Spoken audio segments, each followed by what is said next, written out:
now we're going to expand this even more. We're going to connect something that we did in Unit 1 with the triangles unit. We're going to talk about congruent figures, okay? We know what congruent means. Congruent means equal. It means the same, right? But let's kind of talk about an actual definition here. Congruent figures have the same shape and the same size, okay? So the first type of problem that we're going to do is we're going to prove that triangles or that figures are congruent, all right? So I'm wondering, it's a question, is triangle ABC congruent to triangle HJK, okay? If this is going to happen, we need to check that all corresponding angles and all corresponding sides are the same as well.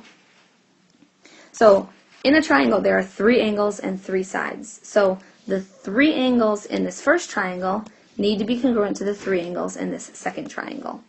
So let's start going through. Let's look at angle A. Angle A has these 2 little loops here. In the other triangle, I believe H has 2 loops. So angle A is congruent to angle H. Let's look at another angle, angle B. Angle B in the first triangle has 1 loop here.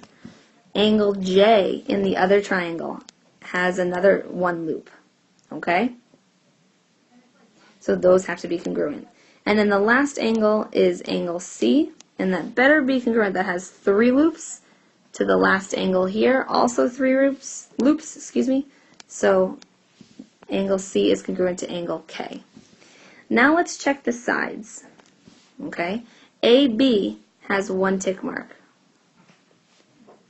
AB has to be congruent to HJ. Now I want to check the order of this congruent statement, right? Both of them had 1 tick mark. However, we need to make sure that the angles line up. Angle A went with angle H. So that means in both of these statements here, I want to put A and H first, which I'm good. Angle B went with angle J. So that means B and J are going to have to come second, okay? And the fact that they match up, that's a good sign. Let's look at another segment here. 2 tick marks, BC. BC has 2 tick marks. BC is congruent to 2 tick marks, KJ. Let's check the ordering of things here, okay? B went with J. B comes first here. J came second. This is an issue, right? Because when I look at this next one, C came with K, and C was second, and K was first. So I need to actually erase this statement and make it so that it matches up, right? B went with J, and C went with K. So I'm actually going to flip that statement, C, K. Now let's look at the last side. The last side would be, the only one I haven't used is the 3 tick marks, so AC. And I'm actually going to cheat. AC, let's look at these angles. A, that was the green underline. C was my black underline. So it needs to match. Green, black from the other triangle. Well, the A matched up with H, and C matched up with K. So if this is correct, if these angles are congruent, AC has 3 tick marks, HK should have 3 tick marks. And does it? Yes, we're good. Okay? So the fact that I had 3 angles in one triangle congruent to 3 angles in another, and the corresponding sides congruent to the corresponding sides, I can answer the question, is triangle ABC congruent to triangle HJK? My answer is yes. Okay? I'm going to ask you to write congruent statements where you have to make sure the order matters. So remember, if I go A, B, C, I need to make sure that matches up. A goes with H, so I have to do H first. B goes with J, J comes second. C goes with K, K comes last. And that's why the order is in that way. Okay? So let's try to do some quick examples and see if we can apply what we just talked about. I'm asking you, are the following figures congruent? If so, write a congruent statement. A lot of you had trouble with this in Unit 1. This is a congruent statement, okay? So remember, if we are looking for congruency, we are going to check all 3 sorry, excuse me, this time there's 4 sides. All 4 angles and all 4 sides. And if they match up, then we're good to go, okay? So let's look at the angles. I have 55 and 55. We have congruent angles in here. Angle C is congruent to angle T, and we're good. Let's look at another angle, 90 and 90. So that's a good sign. Angle B was congruent to angle S. 117, that's a different angle, and we have a 117 here. So angle A is congruent to angle R. And then last but not least, I had angle D, 4 tick marks here, angle U. Those were congruent as well. Okay? Let's check the sides to see if they match up. I'm going to use the angles to help me, right? If I mark BC as with the 1 tick mark, that's 25 inches. There's another side over here with 25 inches. And notice, this was between the red and the green angle. This over here is also between the red and the green angle.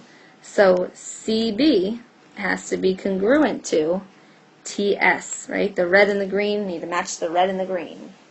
Okay, 1 tick mark each. Then let's go around. 19, that's 2 tick marks.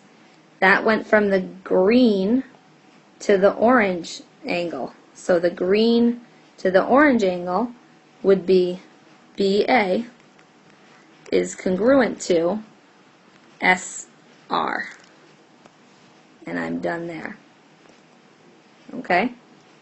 Let's look at another side. 10. I'm going to put 3 tick marks on 10 here, 3 tick marks on 10. I want orange to gray. Orange to gray is AD. Orange to gray would be RU.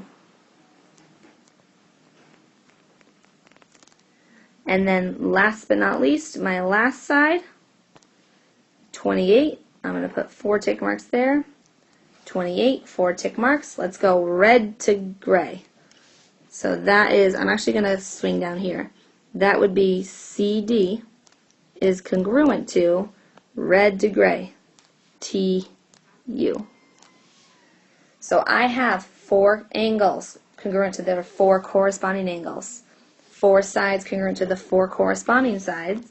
So I know that the figures are congruent. So are these figures congruent? My answer is yes.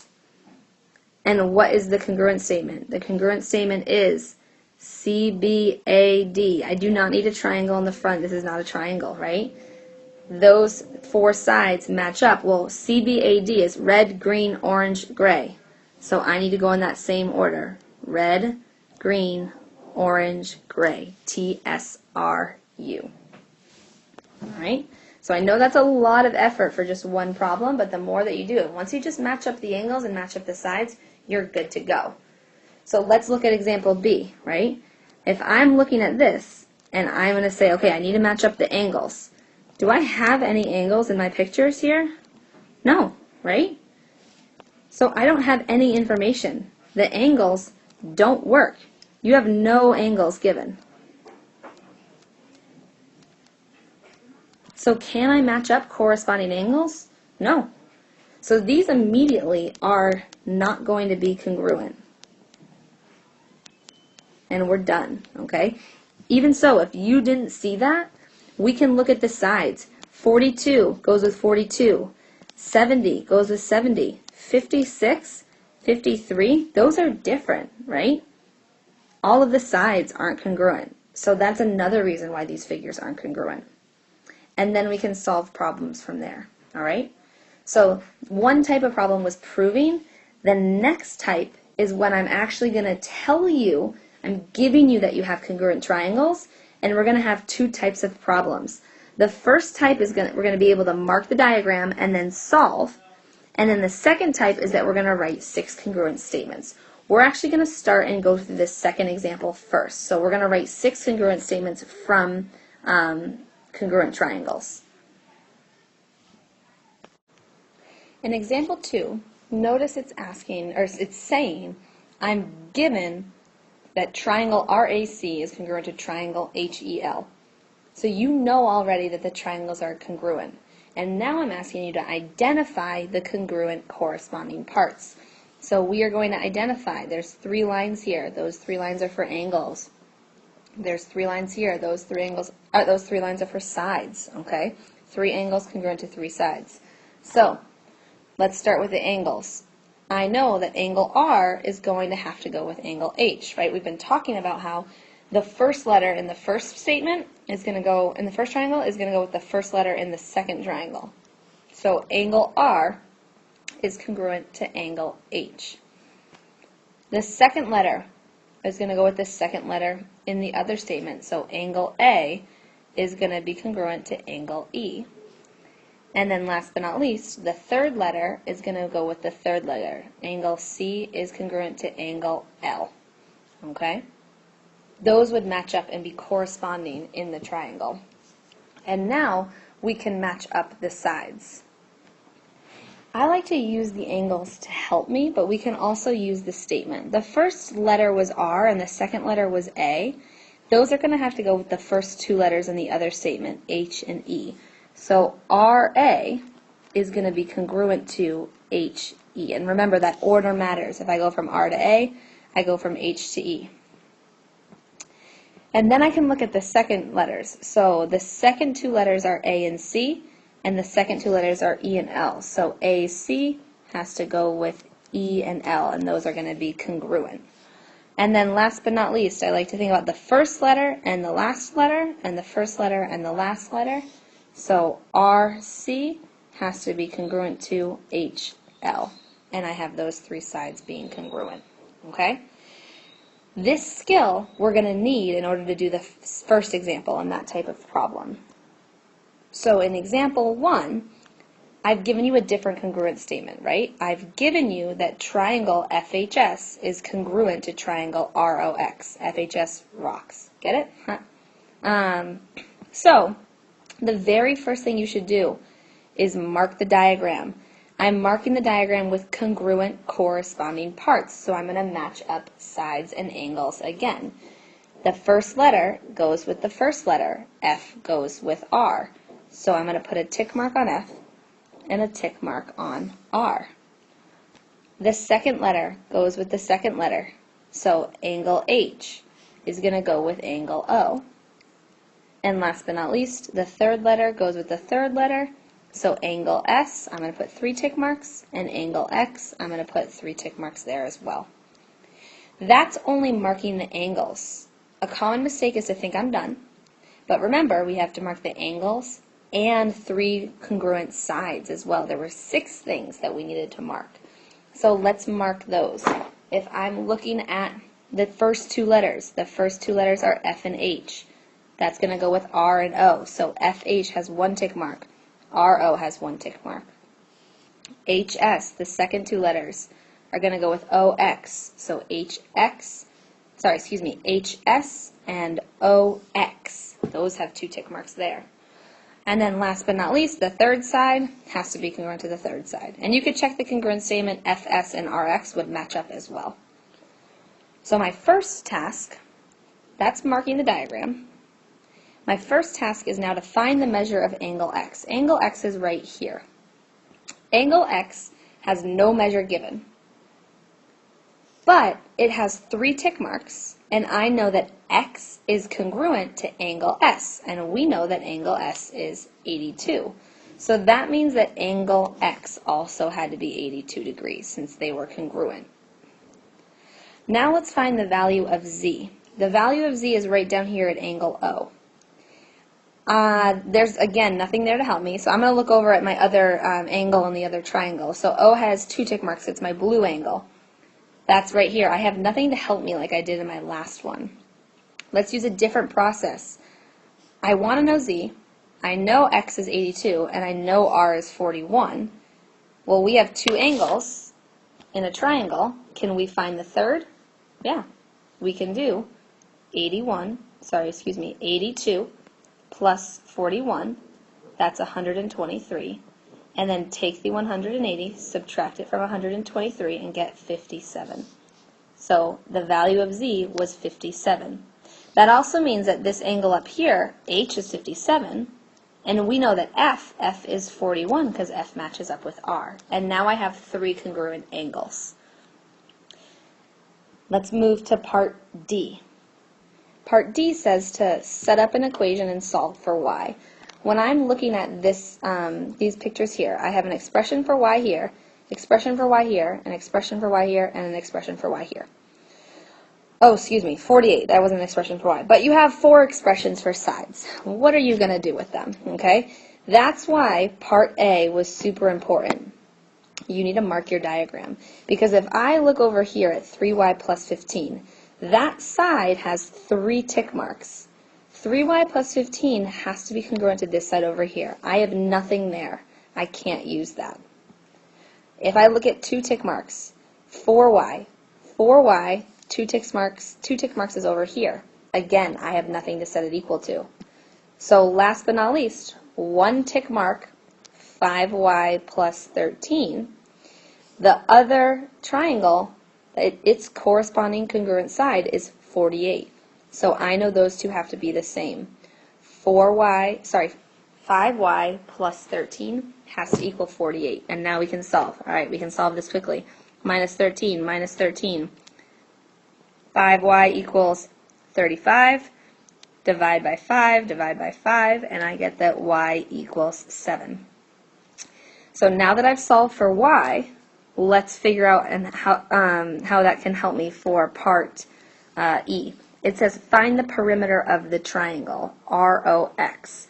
So I want the perimeter of this triangle here, which means I need to add the 3 sides together. Well, what are the 3 sides? One of them I know is 48, right?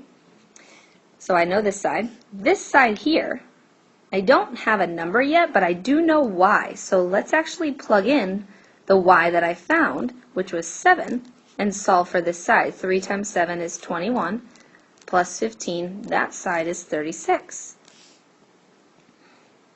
So I have 2 of my sides. I need my third. I have nothing to plug into here. However, this has 2 tick marks, right? And this side over here also has 2 tick marks and has something to plug into. 4 times y, 4 times 7 is 28. So my third side is 28. And when I add those 3 together, I get, well, 40, 90, I think it's 112. Let's just double check with the calculator. 48 plus 36 plus 28, 112. That was correct. And there's my perimeter. Okay? So, things that are very important. Let's just recap. Mark your diagram. 3 angles, 3 sides. And use those congruent sides to set up equations and help you solve. Okay? I know this was a long video, but thank you for listening, and good luck solving.